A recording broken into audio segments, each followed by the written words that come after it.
Une pauvre mère célibataire est montée dans la voiture d'un inconnu en pensant que c'était son taxi, mais elle ne pouvait pas imaginer que cet homme était le gouverneur. Il est tombé éperdument amoureux. Claire Moreau courait. Sous une pluie fine et persistante, ses chaussures détrempées éclaboussaient les flaques sales qui se formaient dans les creux du trottoir fissuré. Il était presque 8 heures du soir.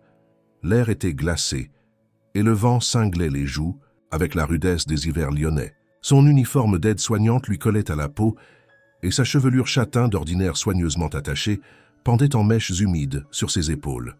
Elle sortait d'un long quart à l'hôpital Édouard Herriot, où elle venait de terminer une garde de 12 heures auprès de patients âgés et désorientés. Son dos la lançait, ses paupières étaient lourdes et son esprit déjà accaparé par le souci du lendemain. Elle serra son sac contre elle en consultant rapidement son téléphone. Il était presque l'heure de récupérer Jules, son fils de 5 ans, chez la voisine qui le gardait souvent tard en échange d'un petit billet ou d'un plat cuisiné. Ce soir-là, elle avait réussi à commander un taxi, un luxe qu'elle s'autorisait rarement, mais il pleuvait trop fort et elle n'avait ni l'énergie ni le temps de prendre les transports en commun. Au coin de la rue, un véhicule noir s'arrêta doucement. Sans réfléchir davantage, Claire se précipita vers la portière arrière et monta à l'intérieur, laissant un souffle d'air humide s'engouffrer dans l'habitacle. « Pour la rue des Marronniers, s'il vous plaît », dit-elle d'une voix lasse, sans même lever les yeux vers le conducteur. Un silence inhabituel répondit à sa demande. Ce n'était pas un de ces silences bourrus des chauffeurs qui enchaînent les courses, mais un silence suspendu, comme si le temps avait brièvement cessé de couler. Puis, une voix grave, posée, presque chaleureuse, rompit l'instant. « Excusez-moi, je crois qu'il y a une erreur. » Claire leva enfin les yeux. Le conducteur n'était pas un chauffeur de taxi. C'était un homme d'environ 40 ans, élégant, en manteau sombre, dont le visage dégageait une prestance rare. Ses traits étaient fins, son regard franc, et il avait cette aura de ceux qui semblent toujours à leur place, peu importe le contexte. Il tenait le volant avec assurance, mais son expression trahissait une légère perplexité amusée. « Vous n'êtes pas mon taxi ?» demanda-t-elle, les joues rougissant sous l'embarras. « Je ne crois pas, non. Mais vous semblez avoir vraiment besoin d'une voiture ce soir. » Elle hésita puis laissa échapper un rire nerveux, mélange de honte et de fatigue. « Je suis désolé. J'ai cru que... Il pleut, je suis en retard et... ce n'est pas mon jour. » Il la regarda un instant puis esquissa un sourire sincère. « Ce n'est peut-être pas votre taxi, mais si vous le souhaitez, je peux vous conduire. Ce serait un crime de vous laisser affronter encore cette pluie. » Claire hésita. Tout dans son éducation et son instinct lui criait de refuser. On ne monte pas dans la voiture d'un inconnu, encore moins quand on est une femme seule, exténuée, avec un enfant qui attend à la maison. Mais il y avait dans la voix de cet homme quelque chose de rassurant, une sincérité tranquille. Et elle était épuisée. Alors, presque à contre-cœur, elle hocha la tête. « D'accord, c'est vraiment gentil. Rue des Marronniers. » La voiture reprit doucement sa route. Claire s'enfonça dans le siège, les muscles tendus d'une journée trop longue se détendant peu à peu. Elle parla. D'abord de son fils, puis de ses 2 emplois, des loyers en retard, de l'électricité qu'on allait bientôt couper. Elle s'excusa de parler autant, mais l'homme ne la coupa pas. Il écoutait, attentif, hochant parfois la tête, comme si chaque mot avait une valeur particulière.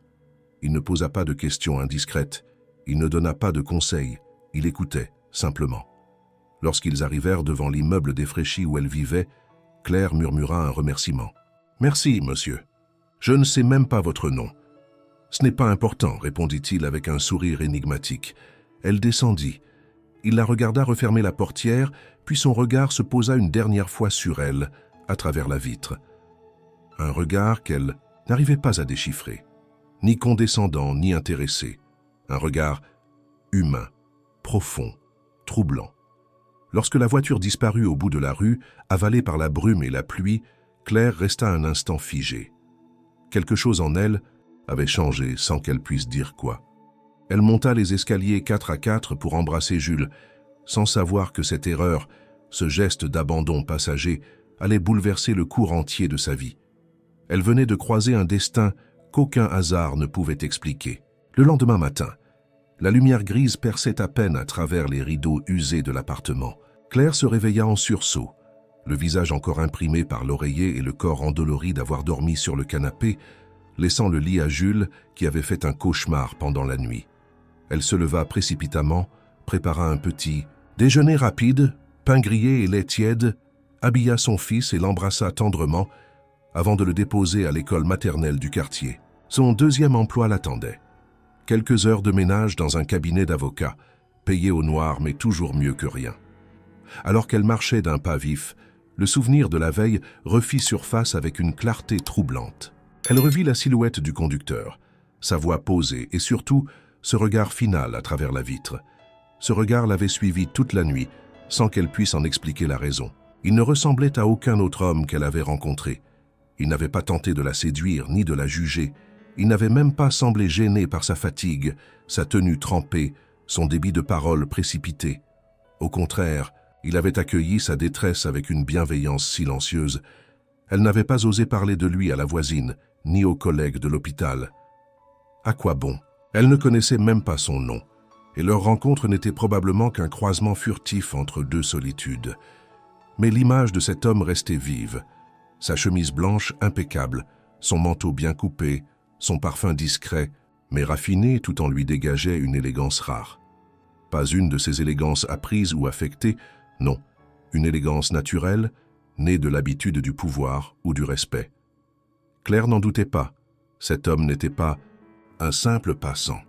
De son côté, Antoine Delacroix était assis dans un salon privé situé au dernier étage du bâtiment administratif régional.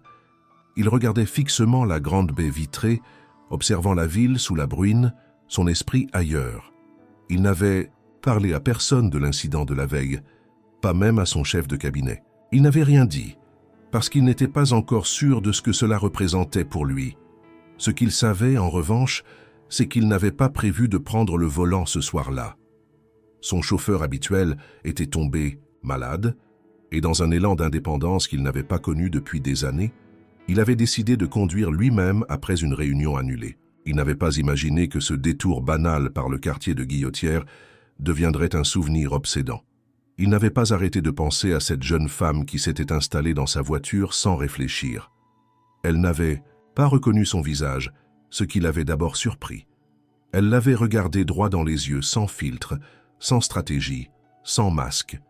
Elle n'avait rien demandé, rien attendu, si ce n'est quelques minutes de répit et un peu d'écoute.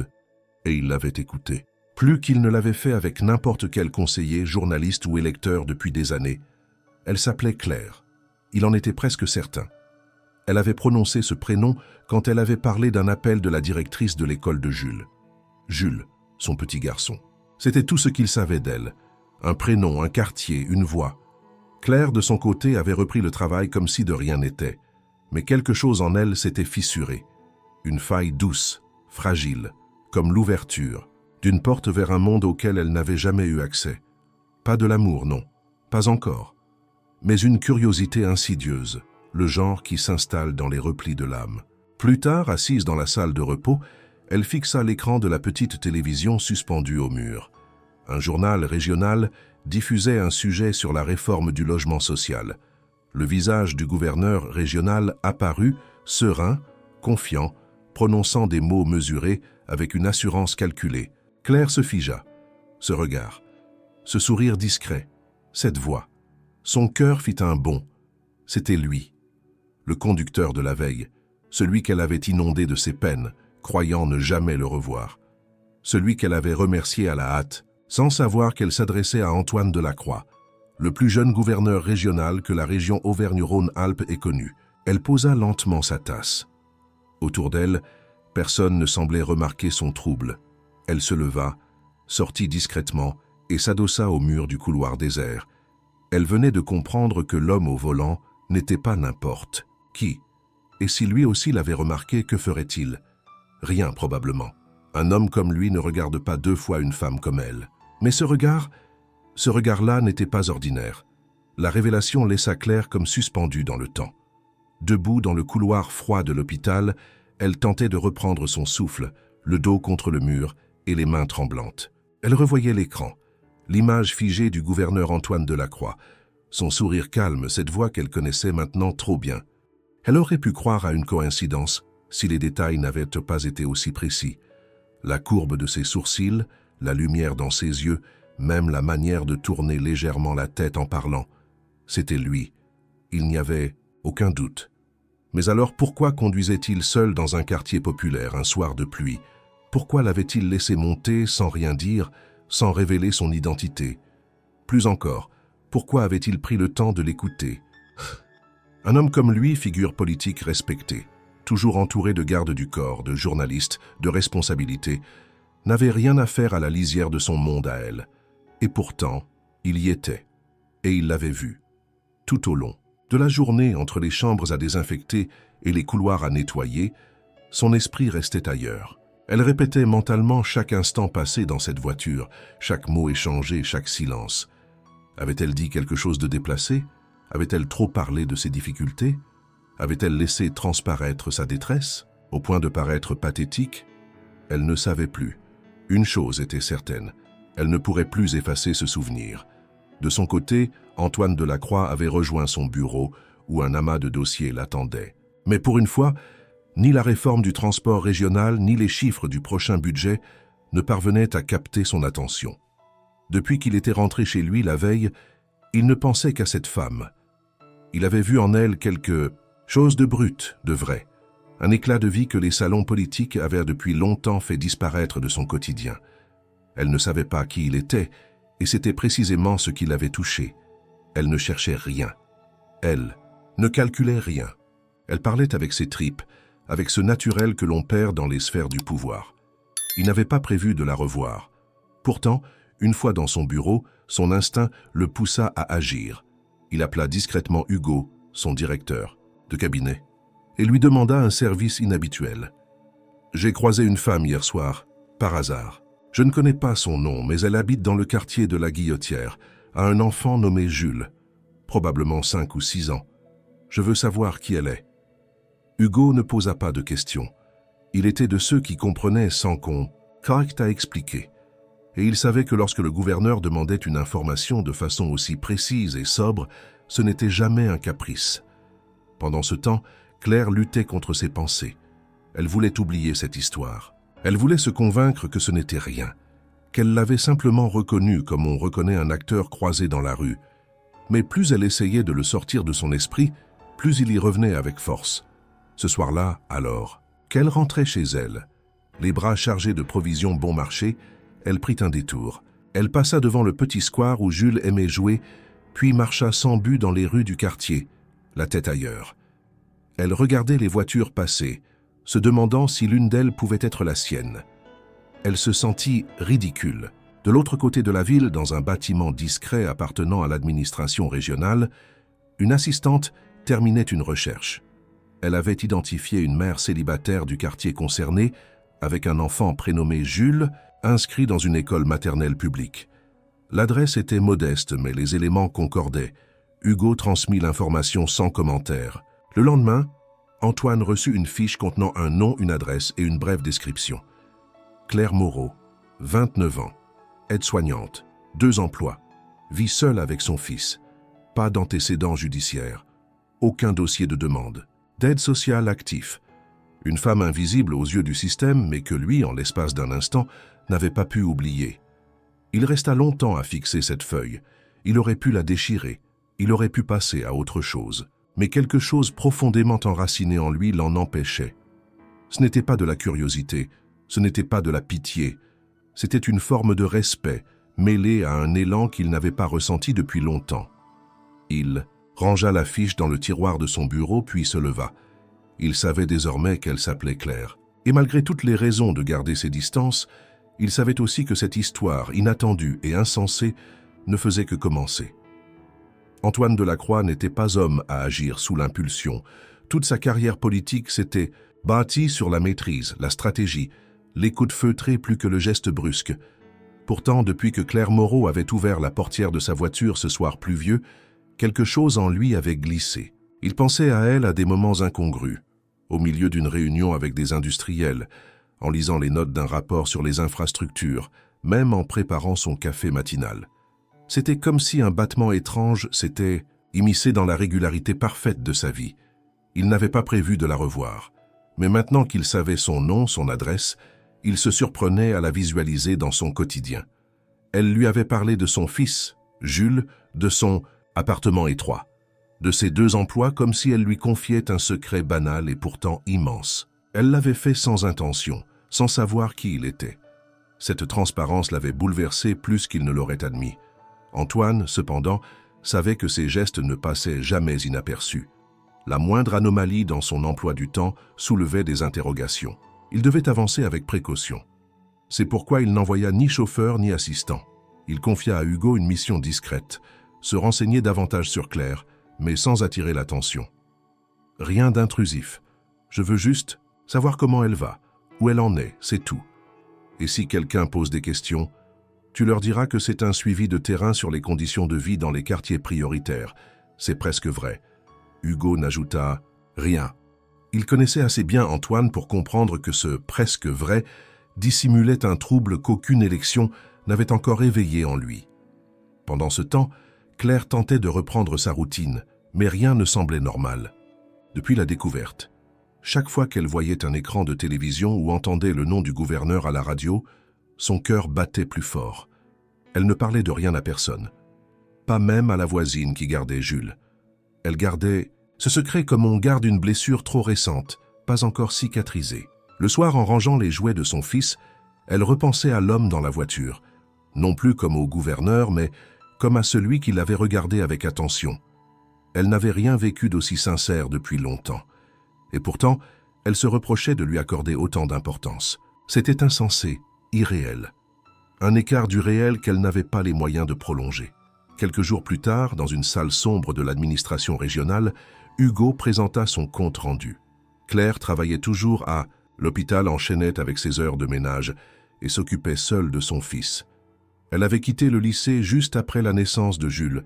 Aucune plainte, aucune demande d'aide sociale récente, aucune intervention policière. Une citoyenne discrète, ordinaire, invisible pour la plupart. Mais pas pour Antoine. Le gouverneur prit le dossier sans dire un mot. Il le feuilleta lentement, comme si chaque ligne confirmait ce qu'il avait pressenti. Claire était une femme. Forte, pas une victime, pas une assistée, mais une mère en lutte constante contre une vie trop étroite. Il referma le dossier, le laissa sur son bureau, puis regarda longuement par la fenêtre. Le lendemain, il annula un déjeuner politique pour une urgence personnelle. Il se fit conduire jusqu'à un quartier résidentiel, puis demanda au chauffeur de le laisser seul à 2 rues de là. Il marcha les mains dans les poches, le col de son manteau relevé. Il passa devant une école, puis devant une boulangerie. Il aperçut, de l'autre côté de la rue, l'immeuble qu'on lui avait indiqué. Il ne s'approcha pas. Il resta là, immobile, observant. Il n'était pas venu pour entrer. Il voulait seulement sentir, de loin, le monde de Claire. Le trottoir, fendillé, le lampadaire qui grésille, les cris d'enfants en fin de journée, tout ce décor qui lui était étranger mais qui, à cet instant, lui semblait plus vrai que la moquette épaisse de son bureau. Claire, de son côté, ignorait tout de cette visite discrète. Elle pensait que cette histoire finirait par s'effacer, que l'image du gouverneur dans sa voiture deviendrait un souvenir flou. Mais ce qu'elle ne savait pas, c'est qu'à quelques mètres de chez elle, un homme l'observait sans qu'elle le voie, sans qu'elle puisse deviner que depuis leur rencontre, elle occupait une place inattendue dans le cœur d'un homme qui croyait ne plus pouvoir être surpris. Le jeudi suivant, la journée avait commencé comme toutes les autres.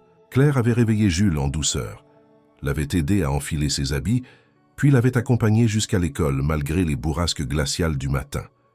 Elle avait ensuite couru vers l'hôpital, en retard comme souvent, accueillie par les regards fatigués de ses collègues. La routine était la même, soins, repas, pansements, appels, fatigue. Mais en rentrant ce soir-là, quelque chose était différent. Elle avait à peine glissé la clé dans la serrure que 3 coups discrets retentirent à la porte. Sur le palier, un homme élégant, costume sombre, cravate sobre, l'attendait avec un calme professionnel. Il n'avait rien d'un voisin ni d'un démarcheur. Claire se figea. « Madame Moreau ?» demanda-t-il poliment en ouvrant légèrement sa veste pour sortir une enveloppe épaisse ornée d'un cachet officiel rouge. « Oui, c'est moi. j'ai été chargé de vous remettre ceci. Il s'agit d'une correspondance personnelle du gouverneur régional, M. Antoine Delacroix. » Claire resta sans voix. Elle prit l'enveloppe d'un geste hésitant. Le papier était lourd, le sceau parfaitement intact. Avant qu'elle ne puisse poser la moindre question, l'homme ajouta « Il m'a demandé de vous assurer que cette invitation ne vous engage à rien. Il souhaite seulement vous parler. Discrètement, bien sûr. Il vous attendra au lieu et à l'heure indiquée. Bonne soirée, madame. » Il s'inclina légèrement, tourna les talons et disparut dans l'escalier, ses pas nets résonnant dans le silence du couloir. Claire referma la porte à double tour, le cœur battant à tout rompre. Elle ouvrit l'enveloppe avec précaution. À l'intérieur, une lettre manuscrite, soignée sur un papier d'une qualité qu'elle n'avait jamais tenue entre ses doigts. Elle la lut 2 fois, sans en croire les mots. « Chère Madame Moreau, je me permets de vous écrire personnellement, pour vous demander la possibilité de vous revoir. J'aimerais avoir une conversation honnête, loin des rôles et des apparences. Je vous propose un lieu discret, où vous serez à l'aise, sans obligation ni attente. Si vous choisissez de venir, sachez que vous serez accueilli avec le même respect que celui que vous m'avez inspiré. Bien à vous, Antoine Delacroix. » Elle relut encore, les mains tremblantes. Chaque mot semblait pesé, choisi, sincère. Rien d'insistant, rien d'ambigu. Juste une demande, une ouverture, un acte de confiance. Mais Claire était méfiante. Elle posa la lettre sur la table, prit une profonde inspiration et ferma les yeux. 1000 questions la traversaient. Pourquoi voulait-il la revoir? Avait-elle dit quelque chose qui l'avait marqué? Ou était-ce de la pitié, une forme de bienveillance envers une mère en difficulté? Elle passa la soirée à peser le pour et le contre. Jules jouait tranquillement avec ses voitures, inconscient du tourbillon intérieur de sa mère. Elle préparait le dîner d'une main, relisait la lettre de l'autre. Ce n'était pas un piège, elle le sentait, mais c'était inattendu, incompréhensible. Le lendemain, elle parla à personne, pas à ses collègues, pas à la voisine. Elle garda cette invitation comme un secret brûlant. À midi, entre 2 couloirs d'hôpital, elle consulta l'adresse indiquée. C'était un petit café du quartier Croix-Rousse, à l'écart, discret, presque caché. Elle pensa à ne pas y aller, à ignorer cette lettre, à la brûler. Mais au fond, une voix insistante murmurait qu'il fallait savoir, comprendre. Elle avait été vue, écoutée, considérée. Pourquoi refuser de découvrir ce que cela signifiait réellement? Le soir, après avoir mis Jules au lit, elle sortit la robe la plus simple et propre qu'elle possédait. Elle la repassa avec soin, attacha ses cheveux, se maquilla légèrement. Elle ne voulait pas paraître différente, mais simplement digne. Assise sur le bord du lit, elle fixa l'horloge. Puis elle se leva. Elle n'avait pas encore décidé, mais son corps, lui, savait déjà. Elle irait. Non pas pour lui faire plaisir, ni par curiosité, mais parce qu'elle en avait le droit. Ce n'était pas le gouverneur qu'elle allait rencontrer. C'était l'homme derrière le titre. Celui qui, un soir de pluie, avait choisi d'écouter une inconnue, et cela aucun pouvoir au monde ne pouvait l'effacer. Les jours suivants, l'agenda du gouverneur Antoine Delacroix suscita des interrogations au sein même de son entourage politique. Certaines réunions furent reportées sans explication, des déplacements publics annulés à la dernière minute. Les membres de son cabinet, d'ordinaire méticuleusement informés de ses moindres mouvements, commencèrent à remarquer des absences non justifiées, des silences prolongés, des allusions évasives à des obligations personnelles. Cela n'aurait peut-être éveillé aucun soupçon en temps normal, mais Antoine n'était pas un homme à improviser. Dans les couloirs feutrés de l'administration régionale, on commença à parler. Un conseiller murmura à un autre qu'il avait vu le gouverneur entrer seul dans un café modeste de la Croix-Rousse, sans garde du corps ni assistant. Un autre prétendait l'avoir vu au volant de sa propre voiture, chose inhabituelle pour un homme de son rang. En moins d'une semaine, le mystère enfla. Les journalistes politiques, friands de détails insolites, flairèrent un changement. À Paris, une rédactrice en chef d'un grand quotidien demanda à son correspondant lyonnais de creuser « Delacroix a toujours été droit comme un i. S'il commence à sortir des sentiers battus, c'est qu'il y a quelque chose. » Et ce quelque chose, ils allaient tout faire pour le découvrir. Pendant ce temps, Claire, sans se douter de l'agitation qui commençait à frémir autour de son nom, reprenait sa routine avec un trouble persistant. Le rendez-vous avait eu lieu. Elle l'avait rencontré. Antoine l'avait accueilli dans ce petit café à l'écart, vêtu simplement, presque comme un homme ordinaire. Ils avaient parlé. longtemps. Elle n'avait pas raconté davantage que ce qu'il savait déjà, mais il n'avait posé aucune question déplacée. Il avait voulu comprendre sa fatigue, son quotidien, ses choix.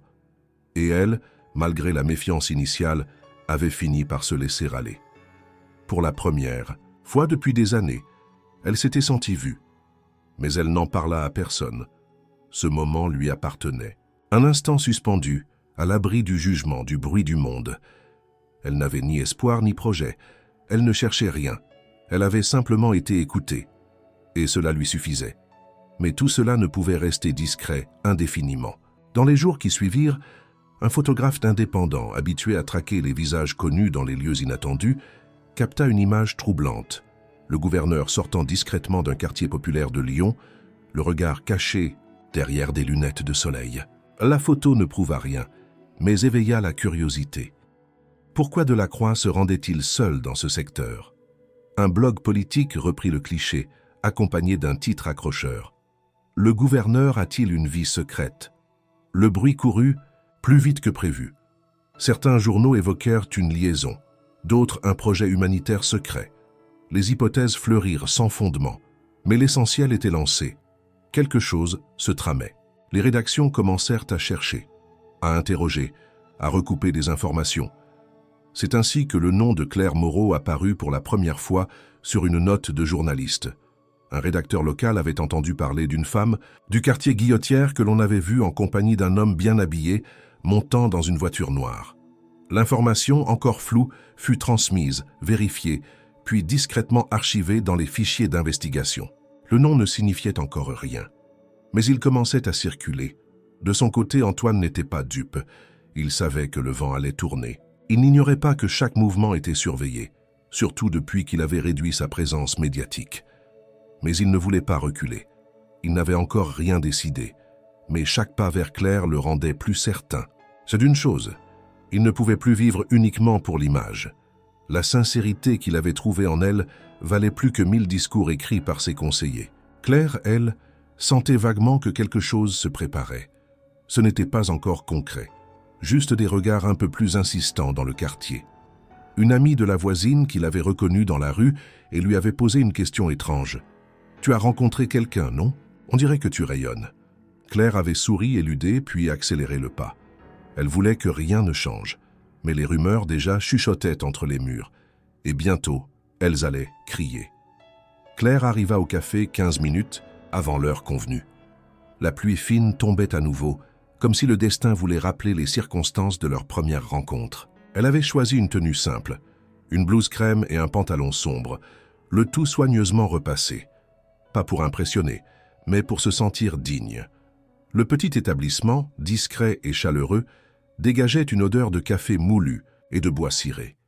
Elle s'assit à la table du fond, là où les regards n'atteignaient pas. Elle hésitait. Tout cela allait trop loin. Ce rendez-vous n'était pas comme le premier. Le premier était une surprise. Celui-ci, une décision.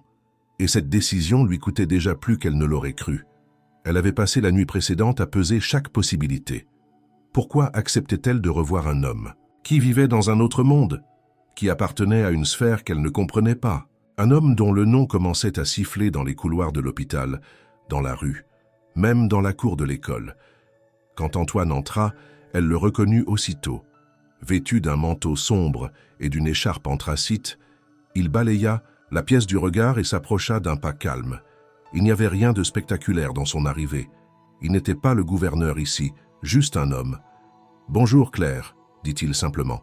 « Bonjour », répondit-elle en se redressant, légèrement. Il s'assit en face d'elle. Un silence bref les enveloppa, non pas de gêne mais de prudence, comme si chacun attendait que l'autre fixe les règles de cette étrange rencontre. « Je suis content que vous soyez venu. Je ne savais pas si je devais. Je ne comprends pas ce que vous attendez de moi. »« Rien, répondit-il aussitôt.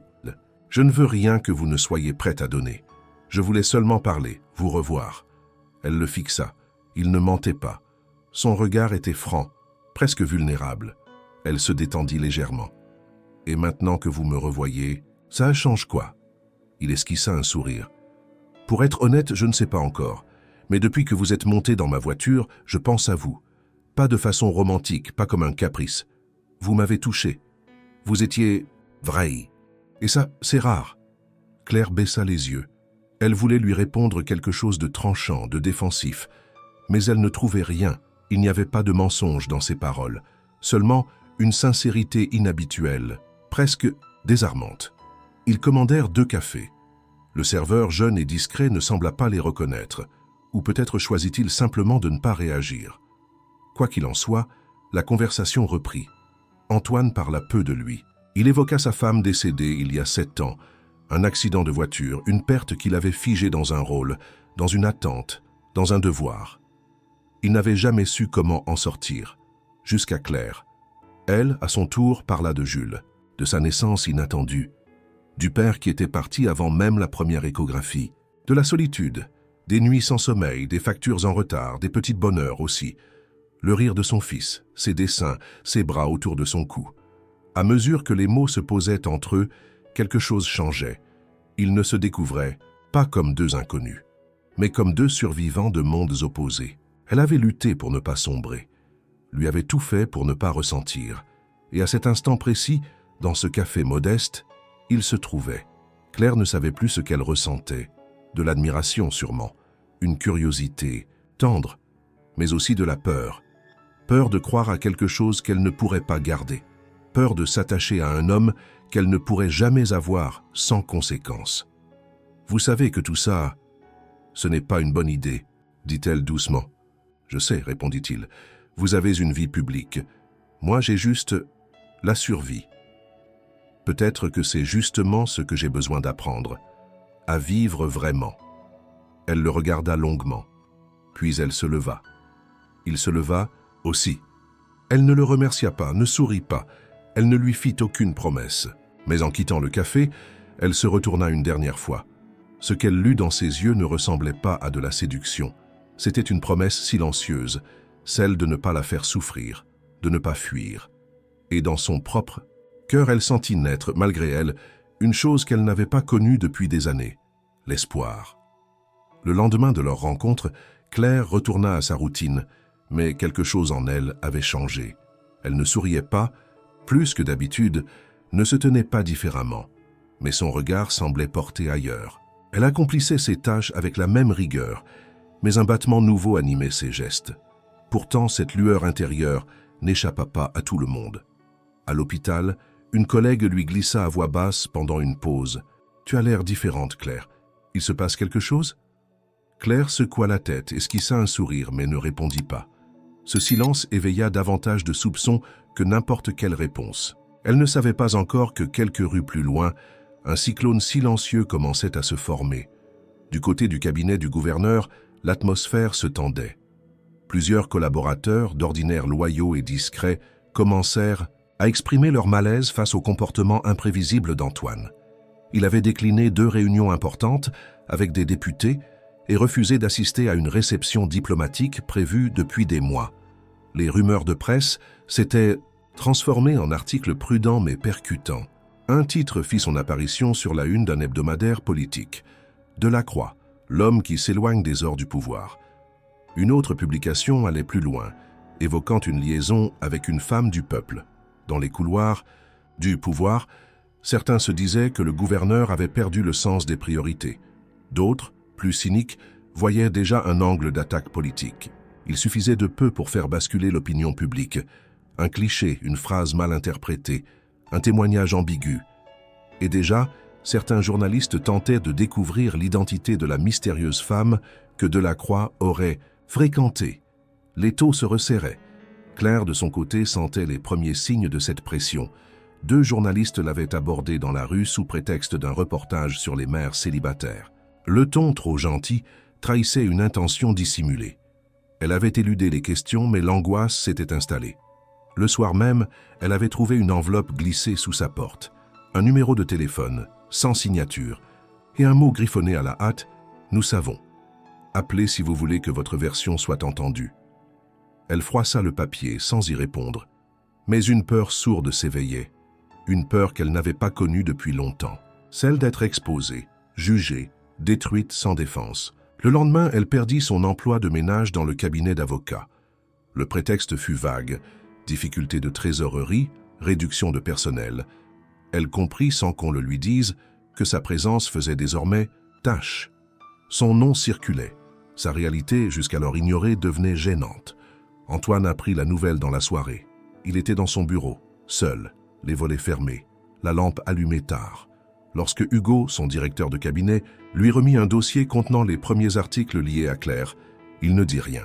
Il lut en silence, les mâchoires serrées, puis il se leva. « Ils s'attaquent à elle, murmura-t-il, pas à moi. À elle. Vous saviez que ça arriverait, répondit Hugo. Vous avez franchi une ligne. Ils vont tout faire pour la punir. Et pour vous affaiblir ?» Antoine hocha lentement la tête. Il savait. Il l'avait anticipé. Mais entre prévoir la tempête et la voir s'abattre sur quelqu'un qu'il voulait protéger, il y avait un gouffre. Il décida de réagir. Pas publiquement, pas encore. Mais en silence, il mobilisa un avocat de confiance pour surveiller la situation de Claire.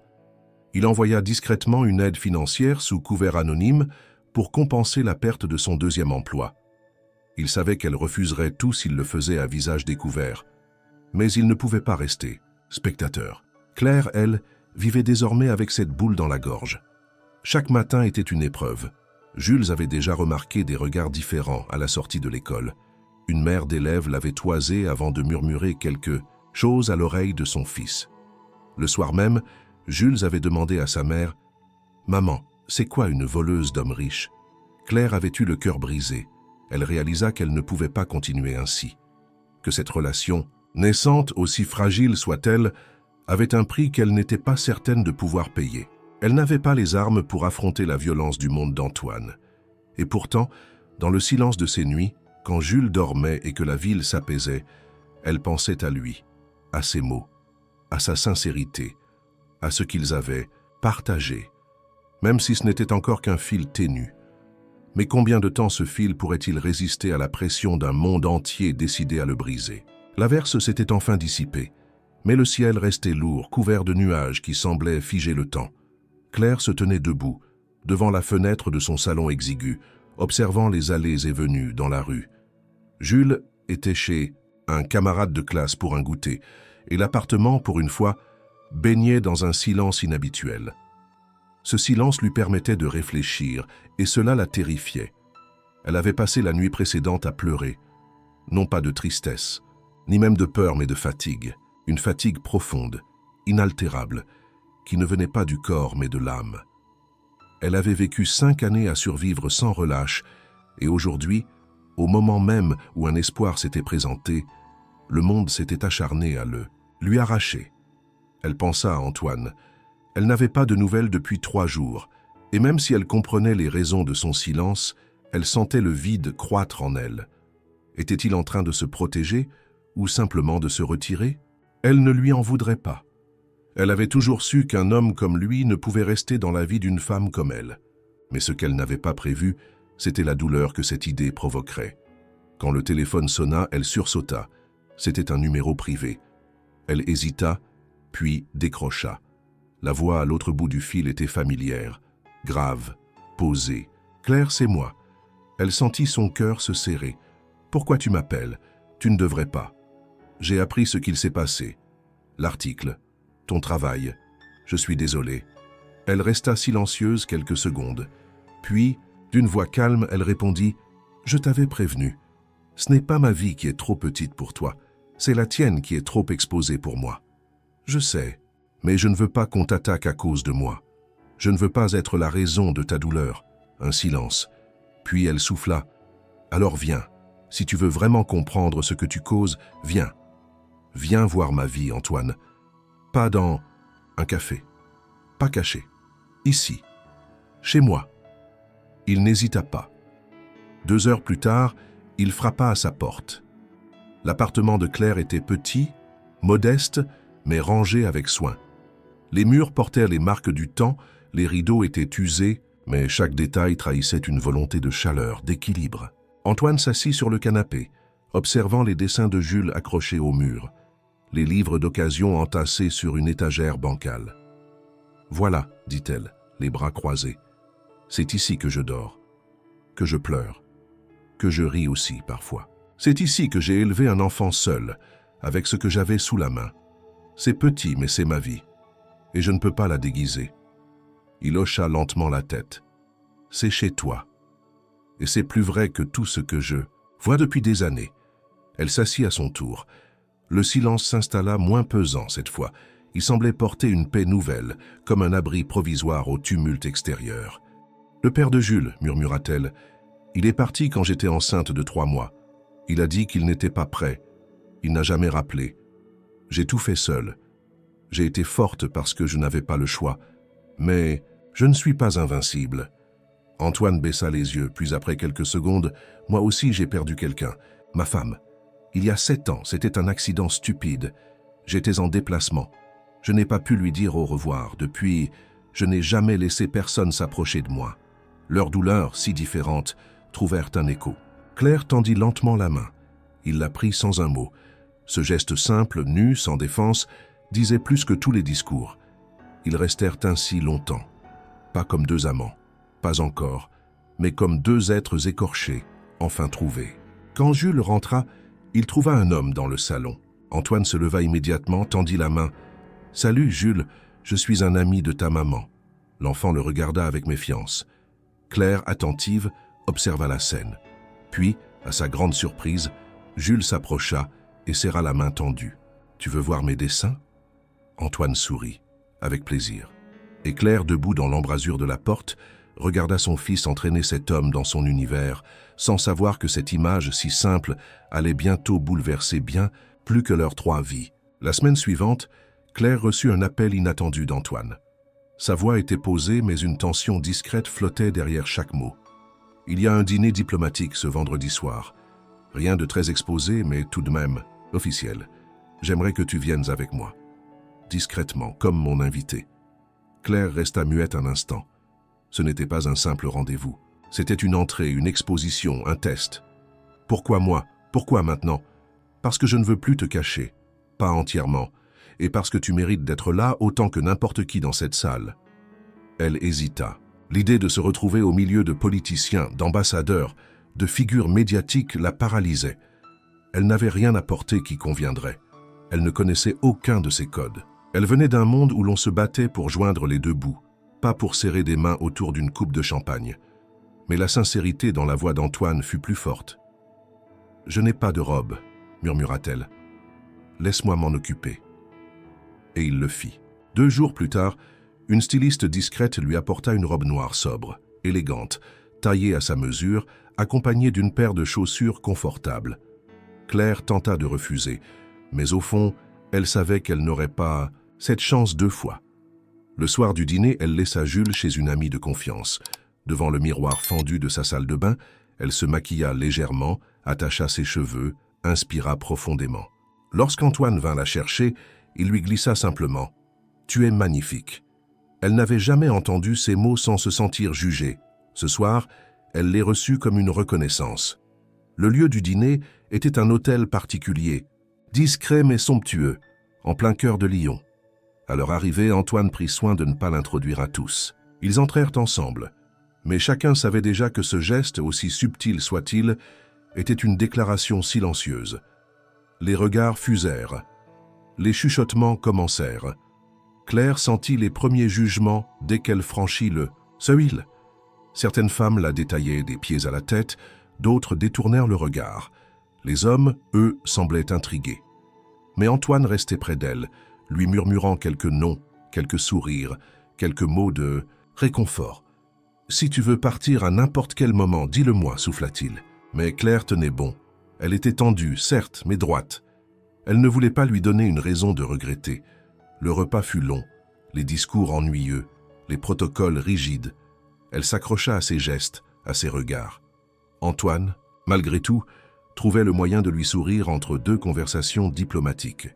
Il ne la laissait pas seule. Il la traitait comme une égale. Mais au dessert, un photographe indépendant autorisé à couvrir l'événement pour un magazine culturel réussit à les capturer tous les 2. Le cliché fut pris au moment précis où Claire riait discrètement à une remarque d'Antoine et où lui la regardait avec une tendresse indéniable. Le lendemain matin, le choc. Un quotidien régional titrait en lettres majuscules « Gouverneur amoureux, une mère célibataire de la Guillotière au bras du pouvoir ». L'article détaillait la présence mystérieuse d'une invitée non officielle au dîner diplomatique, avec en illustration la photo parfaite, Claire, radieuse, et Antoine, captivé. En quelques heures, l'image fut reprise, commentée, amplifiée. Les réactions ne se firent pas attendre. Certains médias parlaient de scandale, d'autres d'une bouffée d'humanité dans un monde politique trop rigide. Les réseaux sociaux s'enflammèrent. On fouilla le passé de Claire. On publia une ancienne photo d'elle en uniforme d'aide-soignante. Une autre, plus intime, prise lors d'une fête scolaire avec Jules. Chacune de ces images était arrachée de son contexte et projetée au monde. Claire, chez elle, tremblait. Elle éteignit son téléphone. Elle ferma ses rideaux. Elle resta des heures assise, incapable de bouger. Elle savait que ce moment viendrait, mais elle n'était pas prête. Comment aurait-elle pu l'être? Antoine tenta de la joindre. Elle refusa l'appel. Elle avait besoin de silence, de solitude. Elle comprenait maintenant que l'amour, dans ce monde-là, était un champ de bataille. Et elle, pour la première fois depuis longtemps, ne savait plus si elle voulait continuer à se battre. Le lundi matin, Claire sortit de chez elle avec un nœud dans l'estomac. Les rideaux du voisin du rez-de-chaussée étaient entr'ouverts. Un œil l'observait. Deux passants qu'elle croisait d'habitude sans un mot échangèrent un regard, complice en la voyant. Sur le mur en face de son immeuble, quelqu'un avait griffonné au marqueur « Profiteuse ». Elle baissa la tête, pressa le pas, serra plus fort la main de Jules. À l'école, l'atmosphère était plus tendue encore. L'enseignante de son fils évita ostensiblement son regard. Une mère lui glissa un sourire forcé, puis s'éloigna, en silence. L'enfant d'un autre parent pointa Jules du doigt en chuchotant « C'est le fils de la femme à la télé ». Et Jules, trop jeune pour comprendre, mais pas assez pour ne pas sentir, demanda d'une petite voix « Maman, pourquoi les gens sont bizarres avec toi ?» Claire lui caressa les cheveux sans répondre. Ce jour-là, elle comprit que le scandale n'était plus une rumeur. Il était devenu une campagne, une attaque. À l'hôpital, un cadre lui demanda de passer dans son bureau. Il ferma la porte par là-bas, presque gêné. « Claire, on est très embêtés. On a reçu des appels, des messages, des patients s'interrogent. L'administration craint une exposition médiatique inutile. Tu comprends, c'est délicat. On pense qu'il vaudrait mieux que tu prennes un congé. Non rémunéré, pour le moment. » Elle ne protesta pas. Elle n'en avait plus la force. Elle sortit sans un mot, le cœur lourd, les jambes tremblantes. Chez elle, des lettres anonymes s'étaient glissées sous la porte. Des insultes, des accusations. Une carte postale avec les mots « Tu vas le faire tomber, garce ». Elle brûla tout dans l'évier. Antoine, de son côté, était en réunion, avec ses conseillers politiques. Le ton était tendu, les visages fermés. « Il faut couper le lien, Antoine », lança l'un d'eux. « Elle est en train de te tirer vers le bas. L'opposition prépare une attaque en règle », renchérit un autre. « Ils vont réclamer ta démission si tu ne mets pas un terme à cette relation. C'est ta carrière qui est en jeu, monsieur le gouverneur. » Antoine écoutait en silence. Il savait. Chaque mot confirmait ce qu'il craignait. Son monde ne permettait pas l'amour libre. Pas sans calcul, pas sans prix. Et ce prix, c'était clair. Il se leva, fit quelques pas dans la pièce, regarda par la fenêtre, puis se retourna. « Je ne couperai pas. Pas comme ça. Pas comme vous le demandez. Ce n'est pas elle le problème. C'est ce que vous êtes prêt à sacrifier pour un peu de silence. » Mais il savait que ces paroles ne suffiraient pas, que chaque jour passé sans désavouer Claire alimentait la polémique. Claire, elle, comprit avant lui ce qu'elle devait faire. Elle attendit que Jules s'endorme, prépara un sac, rassembla quelques vêtements, ses économies, les dessins, de son fils les papiers essentiels, puis elle écrivit une lettre, courte, sincère. « Antoine, je ne veux pas être ton fardeau. Tu es l'un des rares hommes à m'avoir regardé sans me juger, à m'avoir écouté sans me mépriser. Mais je ne peux pas te faire porter ce poids. Ce monde n'est pas le mien. Il ne le sera jamais. Je ne veux pas que Jules grandisse dans l'ombre d'un scandale que je n'ai jamais voulu provoquer. Je pars. Ne me cherche pas. » C. À l'aube, elle quitta Lyon. Elle prit un train vers le sud, sans destination précise. Elle pensa à Marseille, où une ancienne collègue avait refait sa vie. Peut-être y trouverait-elle un nouveau départ. Peut-être y pourrait-elle redevenir anonyme. Dans le train, elle regarda Jules dormir, la tête posée contre elle. Elle sentit son odeur d'enfant, son souffle paisible, et serra les dents pour ne pas pleurer. Elle avait aimé, elle avait cru, elle avait espéré. Mais l'amour, dans le monde d'Antoine, n'était pas un abri. C'était une exposition. Et elle n'avait plus la force de s'exposer. Le bureau du gouverneur était plongé dans une semi-obscurité. Antoine Delacroix fixait la lettre de Claire posée sur son bureau comme si les mots allaient soudainement se rétracter, effacer leur contenu, lui offrir une issue. Mais la réalité était là, froide et immobile. Elle était partie, sans un mot de plus, sans un au revoir. Et il n'avait pas eu la moindre chance de la retenir. Depuis 3 jours, il avait cessé toute activité publique. Les réunions étaient reportées, les appels filtrés. Ses conseillers, inquiets, tentèrent de limiter les dégâts. On parlait de lui dans tous les médias. Delacroix isolé, le gouverneur qui vacille, Claire Moreau, l'ombre qui plane sur le pouvoir. L'opposition politique ne se contentait plus de critiques voilées. Elle exigeait une clarification immédiate. Mais Antoine n'était pas prêt à donner la réponse attendue. Il savait désormais que son silence était devenu une prise de position en soi. Chaque heure passée à éviter les caméras alimentait la tension. Le public voulait savoir. La presse voulait une déclaration. Les électeurs exigeaient une vérité. Et lui, au milieu de tout cela, ne voulait qu'une chose, retrouver Claire. Il avait envoyé discrètement des collaborateurs pour vérifier les adresses possibles. Une ancienne amie à Marseille avait été contactée mais n'avait donné aucune information. Il n'y avait aucune trace de réservation à son nom dans les hôtels, aucune transaction bancaire. Claire avait disparu comme elle avait vécu, discrètement. Antoine se rendit seul à la préfecture. Il entra dans une petite salle de conférence, celle qu'on utilisait rarement. Là, il demanda à ce qu'un discours soit diffusé en direct à l'échelle régionale. Ses collaborateurs furent pris de court mais obéirent. À 19h précises, les caméras s'allumèrent. Le direct commença. Antoine se tenait droit. Pas de pupitre, pas de papier, juste lui. « Bonsoir ». Il marqua une pause. Sa voix était calme, ferme, mais chargée d'émotion. « Ce soir, je ne vous parlerai ni d'économie, ni de transport, ni de réforme. Je vous parlerai d'une femme. Dans les rédactions, dans les salons, dans les foyers, les visages se figèrent. Elle s'appelle Claire Moreau. C'est une mère, une travailleuse, une femme que j'ai rencontrée par hasard, un soir de pluie. Elle ne savait pas qui j'étais. Et c'est peut-être pour cela qu'elle a été si vraie, si courageuse. » Il leva les yeux vers la caméra. « J'ai appris plus à ses côtés en quelques jours qu'en plusieurs années d'exercice. J'ai vu la France que beaucoup ignorent. Celle qui se lève tôt, qui se bat, qui s'efface pour que les autres avancent. J'ai vu la dignité dans la simplicité. Et je suis tombé amoureux. Un silence lourd emplit la salle. Oui, je l'aime. Et non, je ne m'en excuse pas. Il fit quelques pas vers l'avant. On m'a dit que cette relation menaçait ma carrière. On m'a dit de choisir entre l'amour et le pouvoir. Mais un pouvoir qui exige le renoncement à ce qui nous rend humains n'est qu'une cage dorée. » Il s'arrêta, regarda droit dans la caméra. « Alors je choisis l'amour. Je choisis Claire. Et si cela signifie perdre une élection, perdre un titre, perdre une image, alors qu'il en soit ainsi. Mais je ne perdrai pas mon cœur. Et je ne laisserai plus personne salir le nom d'une femme parce qu'elle a osé aimer hors des cercles autorisés. » Il respira profondément. « Je vous demande à vous tous une seule chose, du respect. Pour elle, pour son fils, pour leur vie. » Puis, d'une voix plus douce, « Claire, si tu m'entends, sache que je ne te cherche pas pour que tu reviennes par devoir, mais parce que chaque jour sans toi est un jour en trop. » Le direct s'interrompit. Les chaînes reprirent leur programme dans la confusion. Les réseaux explosèrent. Les avis se divisèrent. Certains crièrent au scandale, d'autres à la noblesse. Mais personne ne resta indifférent.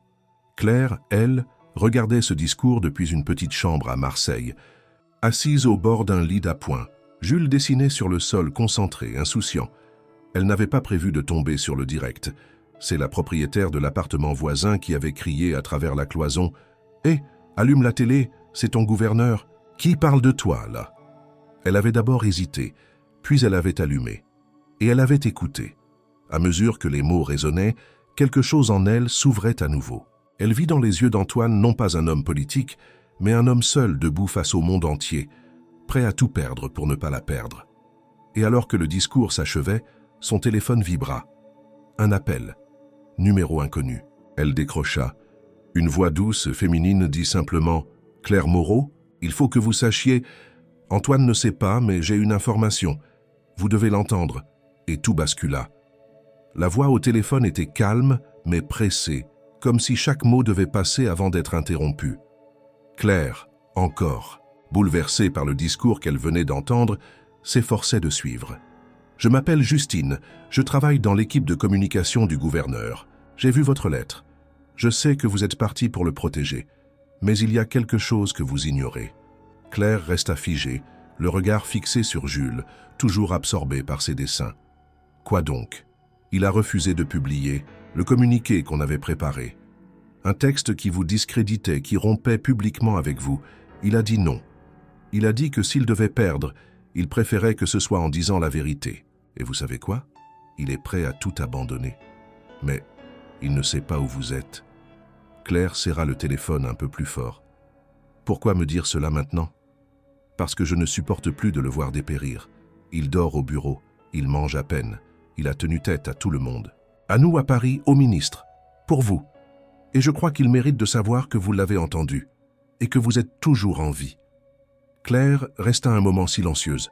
Elle remercia Justine, raccrocha, puis s'assit lentement sur le lit. La télévision était encore allumée, figée sur l'image d'Antoine quittant la salle de conférence, seul, digne, mais marqué. Elle pensa à tout, à sa vie à Lyon, à ses combats, à ses fuites, à Jules, à cette promesse silencieuse qu'elle avait lue dans les yeux d'Antoine le jour où il avait serré la main de son fils. Puis elle pensa à l'amour, pas l'amour, des romans, mais celui qui naît dans l'adversité, celui qui ne promet rien mais qui choisit, celui qui s'accroche même quand le monde entier pousse à l'abandon. Elle regarda Jules, s'agenouilla devant lui. « Mon cœur, tu aimerais revoir Antoine ?» L'enfant leva la tête, sourit timidement. « Oui, il est gentil. Il a dit qu'il me montrerait un vrai bureau. » Claire sourit, les yeux embués. Elle l'embrassa, se leva et prit une décision. Le soir même, elle prit un train de nuit pour Lyon. Pas de valise, juste un sac, pas de discours préparé, juste son cœur. Elle arriva à la gare à l'aube. Le ciel était pâle, la ville encore endormie. Elle tenait Jules par la main, marchant lentement sur le quai désert. Et là, elle le vit. Antoine était là, vêtu d'un manteau sombre, les cernes creusées, le regard inquiet. Il ne l'avait pas vu encore. Il fixait les rails comme s'il essayait d'invoquer un miracle. Claire lâcha doucement la main de son fils. « Va lui dire bonjour ?» Jules courut vers Antoine. « Antoine !» Le gouverneur se retourna brusquement, et quand il vit Jules, puis Claire derrière lui, il resta pétrifié.